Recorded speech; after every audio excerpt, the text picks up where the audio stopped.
solar energy, while it is there, it's not a mature technology. We still have to generate the proper efficiencies in terms of harnessing the power from the sun. Now, yung ocean energy, still experimenting on how we can harness the movement of the waves or the thermal difference between the temperature at the upper level of the surface of the water with the cooler temperature at the bottom of the sea. And then windmill, it's a cheap source because wind lang yan, no? But the problem with that is intermittent, no? Pag walang araw, hindi mo umiikot yung windmill mo, so it does not generate electricity. So it's a problem of storage. And the same is true with solar energy. Yung geothermal, well, we consider it almost renewable, although strictly speaking, it's from the center of the earth. And if you study thermodynamics, it soon dissipate and everything like that. But for long, it is renewable. And then biomass, yung coming from agricultural waste, domestic waste, and everything like that. Renewable yan dahil pinanggagalingan yan sa what nature regenerates or what we produce as waste, no? So, and that is sustainable. So eventually, we have to go to the energy source that is sustainable and non-polluting to the environment. The main source of electricity in the country today are massive coal power plants supported by other sources of energy. Napacor is selling electricity at wholesale price for 5 pesos per kilowatt hour. According to experts, if nuclear power is available, then the wholesale price of electricity can go down to as much as 2 pesos and 50 centavos per kilowatt hour, dramatically lowering price of electricity. We are now inside the heart and soul of every nuclear power plant in the world. What you're seeing right now is a nuclear reactor, and right beneath me are the nuclear rods. This is where the magic happens, where energy is created from scratch. If the BATAAN nuclear power plant is being used, it then will sell cheaper electricity to distributors like Meralco, and Meralco will be selling electricity at a cheaper price to its consumers. Many supporters of the nuclear power program for the country believe that this is the solution to our current energy problem.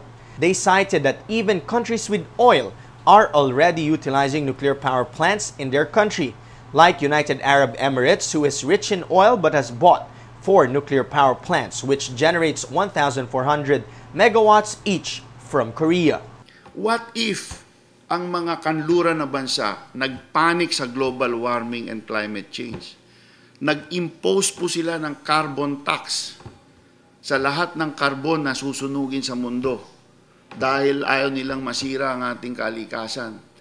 Magiging masyado ng mahal ang kuryente dito. Hindi lang 5 piso yan. Lagpas-lagpas po yan. Kung wala po tayong alternatibo, saan po tayo pupulutin? The BNPP is one of the, we can consider as one of it's already a national resource. It's because we paid for it at the tune of 2.3 billion. Now that we're experiencing power shortages because of deficiency in supply, maybe it's about time for us to let go of the fears that we have in using nuclear power or nuclear energy to generate electricity and consider it as part of a generation mix na pag pinasok natin yung nuclear, siguro mas mumura pa siya at magiging mas sustainable and reliable. So we should open our minds. Let's have an open mind and consider this the nuclear option as an option. My position is we should plan on it, continue to be abreast with the advances in technology insofar as safety and regulatory mechanism and everything there, no? And then because there are other uses of nuclear power for medicine, for agriculture, for desalination. So we have to keep pace with the technology and not say nuclear energy is out. No. At the proper time, we should go into nuclear power. For now, the idea of having a nuclear Philippines remain unclear as we continue to experience rotating brownouts because of energy shortage. Pagka ganyan meron supply concerns, ang Meralco nagpapatupad nitong rotating interruptions para mabalanse yung sistema at hindi magkaroon ng further na aberya at nang sa ganun masiguro natin na hindi na umabot sa hindi inaasahang problema pa ang electric system. So kailangan mo balancing kasi yung supply at demand. At sa pamamagitan niyan, paano mo ibababa yung demand, kailangan mo mag-load curtailment. One can only hope that the country finds a reliable and sustainable source of energy soon before we run out of electricity. I'm really bothered and I have a lot of apprehensions with regards to the BATAAN nuclear power plant. Pinatubo is not that far away, and I assume since it's an active volcano, there are questions about the fault. But more than anything, yung testing required for the PNPP, to find out whether or not there were shortcuts made when it was done, will probably entail a lot of cost to do the destructive testing, and will also entail a lot of cost to rectify that which was tested to destruction. We are studying the possibility of using nuclear energy as a source of power. I am awaiting the Department of Energy Secretary's recommendations on the same.